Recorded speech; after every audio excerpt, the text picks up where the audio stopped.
estat democràtic li diu a un altre estat democràtic: si els teus jutges us porten malament, us renyarem, us enviarem el duque d'Alba, no sé, es veu que volen tornar a fer un Flandes, que els hi va sortir malament, per cert. Perquè, clar, resulta que els jutges belgues faran cas al ministre, que els trucarà i els dirà: escolta, extraditeu-lo, passi el que passi, perquè si no ens renyaran els espanyols. Però on s'és vist, senyora Calvo? Hay democracias donde los jueces no escuchan a los ministros. Que no lo sabía esto. Clar, però com que Espanya, que té els ràtings d'independència judicial per sota de terra, perquè tenim un Consell del Poder Judicial i tenim una Fiscalia i tenim uns òrgans del Suprem que estan totalment controlats, diguem-ne, pels òrgans polítics, que són qui els han posat, recordem que tenim un Tribunal Suprem on un portaveu del Senat del PP va dir: lo tenemos controlado por la puerta de atrás, això és Espanya.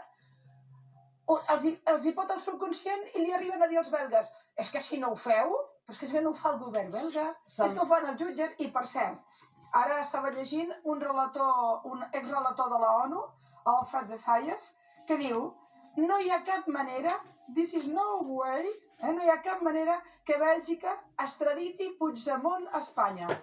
All the Puigdemont actions, totes les accions, are purely political and non-violent. Totes les accions són purament polítiques i no violentes. Exrelator de la ONU avui mateix, escandalitzat. Jo crec que ho tenen... Bueno, ja ho veurem. Els jutges hauran de prendre les decisions. Avui hem perdut una partida a Espanya, una altra. La petició de que això es deixés pel desembre era dels advocats del president Puigdemont. A més, anava en la direcció doble direcció d'esperar si a Luxemburg finalment s'avancen les coses, que alguna opció podria haver, i segona, de no utilització de la campanya electoral per part del senyor Pedro Sánchez, que és el que intentaven, i, evidentment, a la justícia belga els ha dit que no. Perquè això es sortirà a partir del dia 16, que és quan es tornarà a estudiar, es farà aquesta vista. Sortirà. Ells volien tenir-la oberta per poder-la ja anar ensenyant en campanya electoral, i els belgues li han dit que no. Però, clar, després de la Calvo dient-li que hi haurà represàlies, és que, escolta'm, avui la presidenta del govern espanyol ha amenaçat a les autoritats belgues. Sentim el Boye? Sentim el Boye que també ha reaccionat un cop Carmen Calvo ja havia parlat. És molt bèstia.